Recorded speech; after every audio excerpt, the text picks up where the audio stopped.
నమస్కారం. జనసేన బాహుబలిగా పవన్ కళ్యాణ్ గారు ఎప్పుడు అభివర్ణించే బొలిశెట్టి శ్రీనివాస్ గారికి మరొక పదవి వరించింది. అది అసెంబ్లీలో విప్గా ఆయన ఎన్నుకోవటం జరిగింది. ముందుగా అభినందనలు అన్న. Thank you very much. విప్గా మిమ్మల్ని ఎన్నుకోవటం పట్ల మీ అభిప్రాయం ఏంటి, మీ ఫీలింగ్ ఏంటి, దాని బాధ్యతలు ఎట్లా ఉంటాయి అనుకుంటున్నారు? ఒక పదవి వచ్చిందంటే అది బాధ్యతగానే ఫీల్ అవ్వాలి. ఎందుకంటే ఇంకా రెస్పాన్సిబిలిటీ పెరిగింది పార్టీ పట్ల, ప్రజల పట్ల.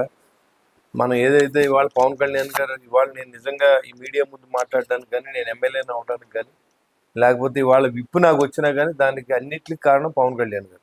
ఇవాళ పవన్ కళ్యాణ్ గారు లేకపోతే నేను అసెంబ్లీకి వెళ్ళను, లేకపోతే నాకు ఈ విప్పు పదవి కూడా రాదు. కాబట్టి ముందుగా ఆయనకి నేను ధన్యవాదాలు తెలియజేస్తా ఉన్నాను. నా వల్ల పార్టీకి కానీ, పవన్ కళ్యాణ్ గారికి కానీ, చంద్రబాబు నాయుడు గారికి కానీ కూటమిలో ఎక్కడా కూడా ఏ తప్పు చేయకుండా నా వల్ల మచ్చ రాకుండా నిరంతరం నిజాయితీగా ప్రజల కోసం పనిచేసే వ్యక్తిని నేను. అదే బాణీలో ఈ 5 సంవత్సరాలు కూడా పనిచేస్తా. దాంట్లో ఎలాంటి మార్పు ఉండదు. మున్సిపల్ చైర్మన్గా 5 సంవత్సరాలు ఎలా పనిచేశాను, ఈ 5 సంవత్సరాలు కూడా మున్సిపల్ చైర్మన్గా చేసిన విధంగానే చేస్తాం, నిజాయితీగానే పనిచేస్తాం. నా వల్ల పార్టీకి ఎక్కడా కూడా చెడ్డ పేరు రాదు, రానివ్వను.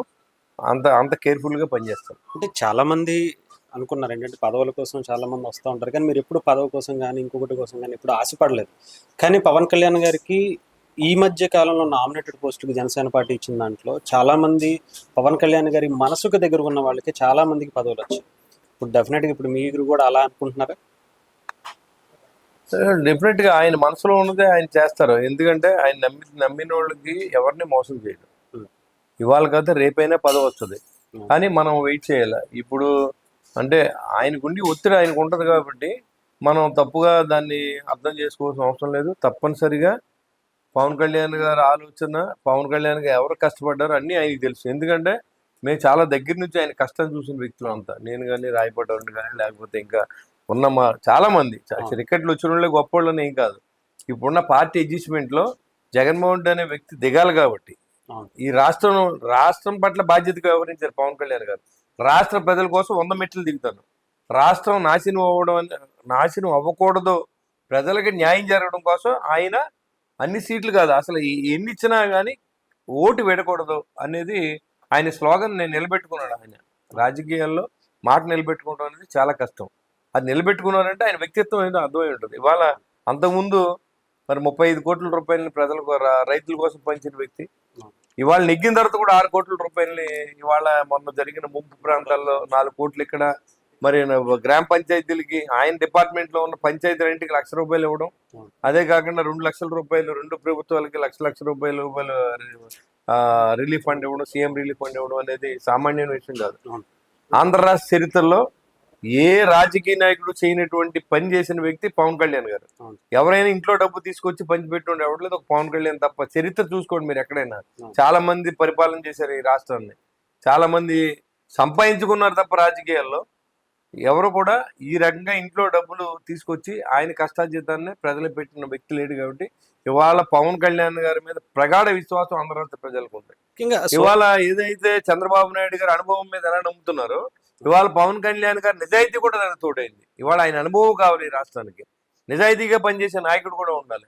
అలాగే నరేంద్ర మోడీ గారి సహకారం కూడా ఉండాలి ఈ రాష్ట్రం బాగుపడాలంటే అనే ఆలోచనతో ఆయన మొత్తాన్ని కలిపి ఈ పాత్రధారుడు ఎవరైనా ఉంటే ఇటు ఎన్డీఏ ఏర్పడడానికి కానీ, ఈ రాష్ట్రంలో ఎంత అత్యధిక మెజార్టీలు వచ్చి ఎంత గెలుపునివ్వడానికి కానీ పవన్ కళ్యాణ్ గారిని చెప్పక తప్పదు. ఇకపోతే సోషల్ మీడియా ఎవరైతే వైఎస్ఆర్సీపీకి సంబంధించిన వాళ్ళని అరెస్టులు జరుగుతున్నాయో దీని మీద ప్రతిరోజు సాక్షి పేపర్లోనూ జగన్మోహన్ రెడ్డి గారు ఇది అక్రమ అరెస్టులు అని చెప్పుకుంటూ వస్తున్నారు. ఒక పక్క వాళ్ళు మా వాళ్ళు కాదు అని ఎక్కడా చెప్పట్లా.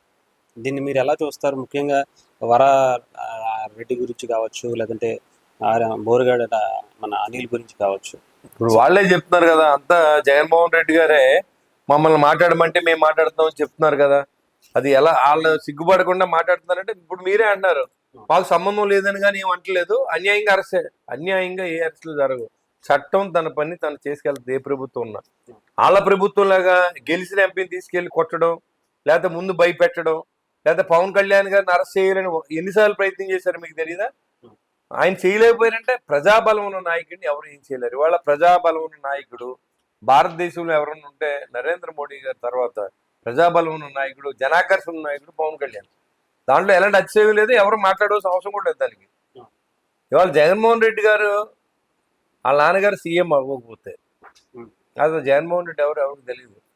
కానీ పవన్ కళ్యాణ్ అనే వ్యక్తి ఒక సామాన్యమైన సినిమా యాక్టర్గా ఉండి ఒక పార్టీ పెట్టి అన్నగారు ఫెయిల్ అయిన తర్వాత ప్రజల్లో నమ్మకం పోయిన తర్వాత ప్రజారాజ్యం పార్టీ మళ్ళీ నిలదొక్కుంటూ అనేది చరిత్ర అనమాట. 2 చోట్ల నిలబడి ఓడిపోయి మేమంతా ఓడిపోయి ఇవాళ అదే టీంని మళ్ళీ ఆయన ఎన్ని సంవత్సరాలు 5 సంవత్సరాలు క్యారీ చేయడం అంటే మాటలు కాదు.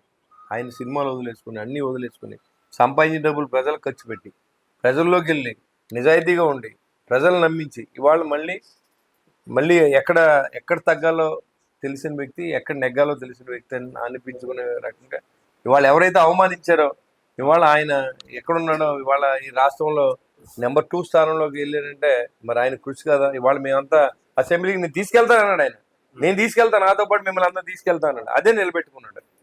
సార్ ఇప్పుడు జగన్మోహన్ రెడ్డి గారు 2014 నుంచి 19 వరకు అసెంబ్లీకి మధ్య నుంచి రాకుండా, మధ్యలో కొన్ని రోజులు వచ్చాడు, తర్వాత అసెంబ్లీకి రాకుండా మొత్తం జనాల్లో తిరగడం మొదలుపెట్టాడు. ఇవాళ కూడా మళ్ళీ అది తప్ప రైటా, జనం ఎట్లా స్వీకరిస్తారనే దాన్ని ఎట్లా చూస్తున్నారు మీరు? జనంలో ఎట్లాంటి స్పందన వస్తుంది ఒక ప్రతిపక్ష నాయకుడిగా ఆయన అసెంబ్లీకి రాకపోవడానికి? ఏం లేదండి, తండ్రి పరిపాలన ఈ రాష్ట్ర ప్రజలు చూసిన తర్వాత ఒక అవకాశం ఇద్దాం తండ్రిలాగా ఇతను పరిపాలిస్తాడు అనే ఆలోచనతో నమ్మి ప్రజలు మోసపోయారు. ఏ కులం అయితే నమ్మి అతను ఓట్లేసిందో వాళ్ళందరికీ పూర్తిగా సర్వనాశనం చేశాడు ఆ కులాలని. ఏదైతే ఎస్టీ అందరు సోదరులు అందరూ కూడా ఈరోజు కూడా మరి వాళ్ళు బ్రహ్మాండంగా నమ్ముతారు జగన్మోహన్ రెడ్డి గారిని. మరి అలాంటి వాళ్ళ ఎస్టీ సప్లైని తీసాడు, మరి అంబేద్కర్ విదేశీ విద్య తీసాడు. ఎస్టీ సప్లైన్లోకి రాజ్యాంగపరంగా రావాల్సిన నిధులన్నీ కూడా వాడేసి నిష్ఠాసానం బట్టను నొక్కేశాడు. కాబట్టి అసలు అతనికి మాట్లాడే అర్హత లేదు. ఆయన అసలు ఒకసారి సీఎం అవడం అనేది చరిత్ర. మళ్ళీ ఇంక సీఎం కాదు కదా, ఇంకేం అవుతాడని మీరు ఎవరు ఊహించక్కర్లేదు. ప్రజలు ఒకసారే మోసపోతారు, ఎవరైనా 10 సారి మోసపోరు. ఇవాళ చంద్రబాబు నాయుడు గారు కూడా మొదటి రోజు నుంచి డే 1 నుంచి ఎక్కడైనా పొరపాట్లు జరుగుతున్నాయా, మన అన్నమాట నిలబెట్టుకుంటాకే 100 ప్రయత్నాలు చేస్తున్నారు. ఇవాళ ఒక 8 లక్షల కోట్లు అప్పు అయినా సరే అంతకన్నా ఎక్కువ పథకాలు ఇవ్వాలంటే మనం ఏం చేయాలి? డబ్బు సంపాదించి దానం చేయాలి, అప్పు చేసి దానం చేయకూడదు. ఇవాళ జగన్మోహన్ రెడ్డి అంత సొంత డబ్బులు ఏం లేదా. ఇవాళ చూస్తే మీరు ఇవాళ అసెంబ్లీ జరిగిన టాపిక్ చూస్తే మీరు ఆశ్చర్యపోతారు. ఇవాళ 450 కోట్ల రూపాయలతో ఒక భవంతిని నిర్మించాడు. దాంట్లో షవర్ ఖరీదు 24 లక్షల రూపాయలు. షవర్ ఖరీదు 3 మిక్సింగ్ షవర్ అని ఉంటుంది, దాని ఖరీదు. టబ్ ఖరీదు 12 లక్షల రూపాయలు. అలాగే ఆ బాత్రూమ్కి కోట్ల రూపాయలు అయింది. ఒక ఎస్ఎఫ్టీకి వచ్చి 28,000 రూపాయలు ఖర్చు పెట్టిన వ్యక్తి అతను. అదే మరి నువ్వు ఇచ్చి 50 గజాలు స్థలాలు ఇచ్చి జగనన్న కాలనీలు ఎన్ని ఇళ్ళు వస్తాయి లెక్కేసుకోండి. డివైడెడ్ బై 480 కోట్లు డివైడెడ్ బై వాళ్ళు ఇచ్చే 1,80,000 కొట్టండి. దాదాపుగా 25,000 30,000 మందికి ఇవాళ నివాసం ఉండేటువంటి పరిస్థితిని ఆయన విలాసవంతమైన భవనం కట్టుకున్నాడంటే ఏం సమాధానం చెప్తారని మనం అడుగుతా ఉన్నాం. సార్ ఇంకోటి చాలా మంది ప్రజల్లో వస్తున్నటువంటిది అయితే, అంటే ఇలా అసెంబ్లీకి రాకపోతే వాళ్ళని రాజీనామా అన్న చేయించాలి, లేదంటే అటెండెన్స్ కంప్లీట్గా లేని వాళ్ళు ఎవరైతే ఉంటారో ముఖ్యంగా అలాంటి వాళ్ళు డిస్క్వాలిఫై చేయాలి, మళ్ళీ రీఎలక్షన్కి వెళ్ళాలి అనే ఉద్దేశం చాలా మంది ప్రజల్లో వస్తున్నటువంటిది. దీన్ని ఏమన్నా తీసుకొచ్చే అంశం ఏమన్నా ఉందా సార్ అసెంబ్లీలో ఈసారి? ఏదైనా ప్రజల నిర్ణేతలు అండి. గెలవడం, ఓడించడం, తీసేయడం అనేది ప్రజల చేతిలో ఉన్న పని. ప్రజల నుంచి వ్యతిరేకత వచ్చినప్పుడు ఖచ్చితంగా కాన్స్టిట్యున్సీ నుంచి వీళ్ళని నెగ్గించుకుని మా కాన్స్టిట్యున్సీ సర్వనాశనం అయిపోయిందని వ్యతిరేకత వచ్చినప్పుడు దాని గురించి ఆలోచించాల్సిన అవసరం ఉంది. న్యాయబద్ధంగా ఎన్నికల్లో గెలిచిన వ్యక్తిని డిస్క్వాలిఫై చేసే రైట్ మనకు లేదు. కాబట్టి దాని గురించి మనం మాట్లాడుకోవాల్సిన అవసరం లేదు. మనం ఏం చట్టబద్ధంగా మాట్లాడాలి, వాళ్ళలాగా మనం మాట్లాడాలి. ఇవాళ వాళ్ళు చేసిన తప్పులు మీకు ఒక 2 నిమిషాలు చెప్తాను, చెప్పండి. ఆన్ రికార్డ్స్ చెప్తాను. ఎందుకంటే ఏది మనం అన్యాయంగా ఎవరిని అభియోగం చేసే అలవాటు కానీ అది నాకు లేదు. ఇదిగోండి 1,48,745 ఎస్ఎఫ్టీ రాసుకోండి. జగన్మోహన్ రెడ్డి గారు మీరు కూడా చూడండి, ఎప్పుడైనా వీలుంటే 450 కోట్లు శాంక్షన్ ఇచ్చారండి. ఒక ఎస్ఎఫ్టీ ఖరీదు 28,016 రూపాయలు. మామూలుగా ఒక ఎస్ఎఫ్టీ ఖరీదు మనం కొనుక్కుంటే హైయెస్ట్ 5,000 హైదరాబాద్లో, లేదా 10,000 ఏంటి ప్లేస్ సైట్తో కలిపి. సైట్ 9 ఎకరాల 25 సెంట్లు దాంట్లో ఇచ్చారు. 499 కోట్ల రూపాయలు ఖర్చు పెట్టారు. ఒక ఎస్ఎఫ్టీ ఖరీదు 28,096 రూపాయలు ఖర్చు పెట్టారు. వాటర్ సప్లైకి అదే వాటర్ సప్లైకి 14 కోట్లు. ఫర్నిచర్ 22 కోట్లు. ఇవన్నీ మీరు చెప్పాల్సిన అవసరం ఉంది. ప్రజలకు ఏంటంటే ఇది ఎవరి కోసం కట్టారు? అసలు డబ్బులు అప్పులు చేసి మీరు డబ్బు ఖర్చు పెట్టాల్సిన అవసరం ఏంటి? అవసరం. ఆ? ఇక బాత్రూమ్ ఖరీదండి 12 లక్షలు ఒకటి, 22 లక్షలు ఒకటి. షవర్ ఖరీదు 1,38,000 రూపాయలు. హ్యాండ్ షవర్ ఖరీదు 75,000 రూపాయలు. ఏమండి ఇది ఇంకా వాష్ బేసిన్ ఖరీదు, కమోడ్ ఆటో వాషింగ్ అంటే ఇదితో నాకు అర్థం అవ్వలేదు, 11,46,880 రూపాయలు. 11,46,880 రూపాయలు. వాష్ బేసిన్ ఖరీదు 2,46,000 రూపాయలు. షవర్ ఖరీదు 4,17,000 రూపాయలు. ఏమండి డోర్లు 24 లక్షలు, డోర్ ప్యానల్ 24 లక్షలు. అంటే ఈ రకంగా ప్రజా డబ్బును దుర్వినియోగం చేసి అతను సొంత ఇంటికి కూడా మరి ఖర్చు పెట్టిన ఫెన్సింగ్ కి దాదాపు 10 కోట్ల రూపాయలు ఖర్చు పెట్టిన సందర్భం మీ అందరికీ తెలుసు. ఇవాళ పోలీసుల్ని 1000 మందితో పహారా కాయించుకున్న నాయకుడు మనకు అవసరం. అంత భయపడే వ్యక్తి రాష్ట్రాన్ని ఏం పరిపాలిస్తాడో, ఈ పోలీసులకు ఎవరు జీతాలు ఇస్తారో, ఎవరు డబ్బులు ఇస్తారో అంత. ఇప్పుడు చంద్రబాబు నాయుడు గారు ఉన్నారు, Z+ కేటగిరీ అంటే ఓ 10 మంది 12 మంది ఉంటారు. అంతేగాని అంటే ఫస్ట్ గా 1000 మంది జనం పోలీసులతో కాపలా కాయించుకున్న నాయకుడు ఈ రాష్ట్రానికి అవసరమా? ఇదేమన్నా బీహార్? ఇదేమన్నా బీహార్ లాంటి రాష్ట్రానికే లేరు. మరి ఇక్కడ ఈ రకంగా ప్రజలు భరించారు. సరే, ఇంకా వ్యవస్థల గురించి ఆయన మాట్లాడుతూ ఉన్నాడు. ఇవాళ పంచాయతీరాజ్ వ్యవస్థ నిర్వీర్యం. ఆ డబ్బులన్నీ తీసుకొచ్చి ఇక్కడ ఖాతాలు వేసి బటన్ నొక్కాడు. మున్సిపాలిటీ నిర్వీర్యం. మున్సిపాలిటీ నిధులన్నీ కూడా రాష్ట్ర ప్రభుత్వ ఖజానానికి వచ్చినాయి. ఏపీ SC/SC అది ఏదైతే civil supplies corporation service sector ఉందో దాన్ని సర్వనాశనం చేసి 42,000 కోట్లు అప్పు చేసి వసూలు పెట్టాడు. దానికి ₹1 ఆస్తి లేదు. ఏపీ బ్రెవరీస్ నుంచి దాంట్లో అక్కడ గవర్నమెంట్కి వచ్చిన డబ్బు కంటే జగన్మోహన్ రెడ్డి గారికి వచ్చిన డబ్బు ఎక్కువ. నాసిరకం మందులు అమ్మి ఒక పెద్ద స్కామ్ కు పాల్పడి దాంట్లో కూడా 2,500 కోట్లు అప్పు చేసి 20 సంవత్సరాల పాటు ఆ అప్పు తీసుకునేలాగా. అంటే నువ్వేమో సంపూర్ణ మద్యపాన నిషేధం తీసేస్తానని మాట ఇచ్చి మద్యపాన నిషేధం చేసిన జనాల్లోకి వస్తానని చెప్పి నువ్వు మద్యపానాన్ని వ్యాపారంగా చేసి నువ్వు నీ పిల్లలు ఏం బాగుపడతారని నేను అడుగుతా ఉన్నా. ఇంకా శాండ్ లో అయితే మీకు చెప్పక్కర్లేదు. స్కామ్ ఎంత జరిగిందో మీ అందరికి తెలుసు. ఇవాళకి వచ్చిన 4 నెలల కాలంలో శాండ్ కొద్దిగా ఫస్ట్ లో ఇబ్బంది పడినా అన్ని కూడా సెటరేట్ చేయగలిగింది ఈ ప్రభుత్వం. సరే, ఏపీ హౌసింగ్ టిట్కో ఇళ్ళు దాదాపు 2 లక్షల ఇళ్ళు చంద్రబాబు నాయుడు కట్టించిన ఇళ్ళు కూడా ఇవ్వకుండా దాని మీద లోన్ తెచ్చుకున్న వ్యక్తి ఈ జగన్మోహన్ రెడ్డి. వ్యవస్థలు నిర్వీర్యం చేసిన జగన్మోహన్ రెడ్డికి నేను చెప్తా ఉన్నా, అమరావతిని సర్వనాశనం చేసి 3 ముక్కలాట ఆడుకున్నాడు. స్టీల్ ప్లాంట్ అమ్మకాన్ని పెట్టిన తర్వాత ఇవాళ కూటమి ప్రభుత్వం వచ్చిన తర్వాత మళ్ళీ స్టీల్ ప్లాంట్ రన్నింగ్ చేసి మళ్ళీ అక్కడ ఉన్నటువంటి పేద ప్రజలను ఆదుకుని రోతర్ కార్యక్రమాన్ని చేపట్టింది ఈ ఎన్డీఏ ప్రభుత్వం. ఇంకా R&B గురించి అయితే మీకు చెప్పక్కర్లేదు. ఎక్కడ రోడ్లలో అన్ని గోతులే ఉన్నాయి. ఆ గోతులు పూడ్చే దాదాపు ఇప్పుడు 100 కోట్లు ఖర్చు పెట్టారు. ఇంకా ఖర్చు పెట్టవలసిన అవసరం ఉంది. ఎక్కడా కూడా రూపాయి లేని పరిస్థితి. ఇవాళ ప్రభుత్వం నడుస్తుంది అంటే ఎక్కడా కూడా రూపాయి లేని పరిస్థితి. ఇవాళ రైతులకి ధాన్యం తోలుతాయి, డబ్బులు ఎప్పుడు ఇస్తారో తెలియని పరిస్థితి. రైతాంగాన్ని పూర్తిగా పక్కన పెట్టి ఇవాళ లాస్ట్ 14 నుంచి 19 సంవత్సరం వరకు తెలుగుదేశం ప్రభుత్వంలో 25,000 ట్రాక్టర్లని రైతులకు సబ్సిడీలు అందజేస్తే ఈ పెద్ద మనిషి వచ్చిన తర్వాత 3,500 ట్రాక్టర్లు రాష్ట్ర ప్రభుత్వానికి ఇచ్చాడు. రైతుకి ఎక్కడా కూడా డ్రిప్ ఇరిగేషన్ తీసేశారు.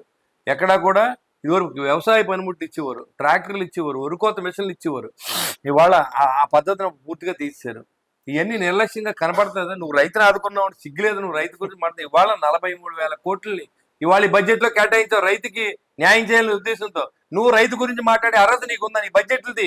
అసలు నీ బడ్జెట్ తయారు చేసింది జగన్మోహన్ రెడ్డి నీ కోసం, నీ కుటుంబం బాగుపడటం కోసం, నీ పిల్లలు బాగుపడటం కోసం, నీ ఎమ్మెల్యేలు, ఎంపీలు, మంత్రులు, మీ పెద్దిరెడ్డి గారు మీరు బాగుపడటం కోసం నీ బడ్జెట్ తయారు చేయించుకున్నావు. కానీ ఇవాళ చంద్రబాబు నాయుడు గారి నేతృత్వంలో, పవన్ కళ్యాణ్ గారి నాయకత్వంలో రాష్ట్ర ప్రజల కోసం మొట్టమొదటిసారిగా బడ్జెట్ ప్రవేశపెట్టిందంటే అన్ని వర్గాలకే ఖచ్చితంగా న్యాయం జరుగుతుందని చెప్పడంలో ఏమాత్రం అతిశయం లేదు.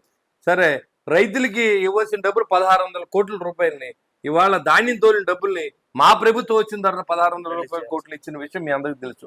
ఇంకా ఏదైతే ఆక్వా ఎగుమతుల ఆధారపడి బతుకుతున్న జిల్లా మాది. ఆక్వా ఓ పక్కన ప్యాడీ. ఇటు ప్యాడీని కొట్టారు, అటు ఆక్వాని కూడా కొట్టారు. ఆక్వాకి ఏం చేశారంటే ఇదివరకు చంద్రబాబు నాయుడు గారు ఉండగా యూనిట్ కరెంటుని ₹2కి 2.5కి ఇచ్చిన సందర్భం. ఇవాళ వీళ్ళు వచ్చిన తర్వాత సబ్సిడీ తీశారు. ఎప్పుడైతే ప్రొడక్షన్ కాస్ట్ పెరిగిపోయిందో ఇక్కడున్న ఇండస్ట్రీస్ కూడా మూతపడే పరిస్థితి. ఇతర ఈక్వెడార్ అనే దేశంలో వారి కేజీ రూపాయలు అమ్మితే మనం 110 రూపాయలు అమ్మవచ్చు. ఇంటర్నేషనల్ మార్కెట్లో 10 రూపాయలు కాదు, ఎంత తేడా వచ్చినా కానీ మనం అమ్మలేం. అలాగా ఆ ప్లాంట్లన్నీ మూతపడే పరిస్థితి. దానికి కారణం నువ్వు కదా అని అడుగుతా ఉన్నా. ఇవాళ ఇండస్ట్రీస్ అన్ని కూడా క్లోజ్ చేసి వేరే రాష్ట్రాలకు వెళ్ళిపోయి ఇవాళ గల్లా వాళ్ళ తెలుసు కదా మీకు, అమరాన్ బ్యాటరీస్ తీసుకెళ్లి అక్కడ పెట్టడానికి కారణమైనటువంటి మహానటి రోజా ఇతను కదా కారణం అని అడుగుతా ఉన్నా. ఇంకా ట్రాన్స్పోర్ట్ మొత్తం నిర్వీర్యం చేశారండి. ట్రాన్స్పోర్ట్ అనేది మొత్తం అంతా వాళ్ళ చేతుల్లోనే పెట్టుకున్నారు. దానికి గ్రీన్ ట్యాక్స్ అని 20,000 రూపాయలు ప్రతి లారీకి మోపి ఎక్కడా కూడా రోడ్లు లేకుండా లారీలు రోడ్డు మీద తిరగకుండా చేసి కొన్ని వేల మంది పోతారు, లక్షల మంది పోతారు ట్రాన్స్పోర్ట్ వద్ద. అలాంటి ట్రాన్స్పోర్ట్ నిర్వీర్యం అయిపోయింది. రోడ్స్ మొత్తం సర్వనాశనం అయిపోయింది.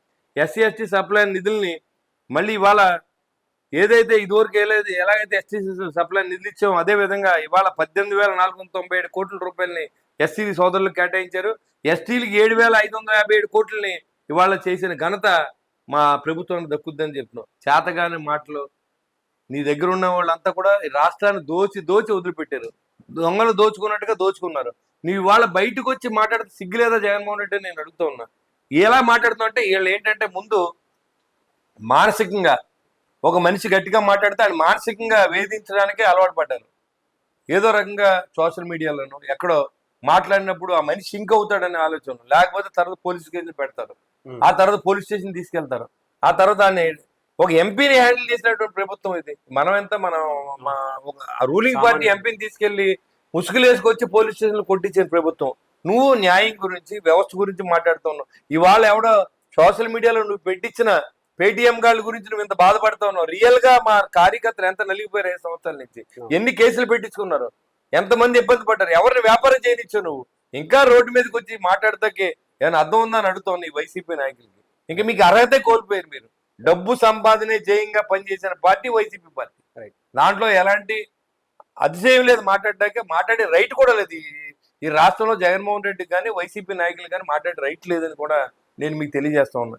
సిగ్గు లేకుండా వచ్చి మరి బడ్జెట్ గురించి మాట్లాడు, నువ్వు బడ్జెట్ గురించి మాట్లాడు.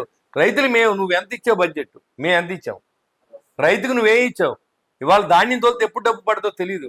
రైతు అప్పుల పాలు అయిపోయి ఆత్మహత్యలు చేసుకునే పరిస్థితి తీసుకొచ్చావు నువ్వు. మళ్ళీ అదే రైతుని నమ్మకం కలిగించి మేము 48 గంటల్లో మేము ఆ రైతు అకౌంట్లో డబ్బులు పంపిస్తా ఉన్నాం. నువ్వు ఇచ్చిన 1600 కోట్లు తిరిగి ఇచ్చావు. నువ్వో బడ్జెట్ గురించి మాట్లాడుతున్నావు. ఏం తెలిసి మాట్లాడుతున్నావు? నీ బడ్జెట్ తయారు చేసిన విధానం ప్రజలకు అర్థమయ్యే రీతిలో చెప్పాలి. బడ్జెట్ జీడిపిల గురించి తెలియదు, రెవెన్యూ లోటు గురించి తెలియదు, రెవెన్యూ బడ్జెట్ గురించి తెలియదు. కామన్ మ్యాన్కి అర్థమయ్యేలా చెప్పాలి. కామన్ మ్యాన్ ఏం ఆలోచిస్తాడో, నాకు ఏ పథకాలు వస్తున్నాయి, నాకు ఏం జరుగుతుంది,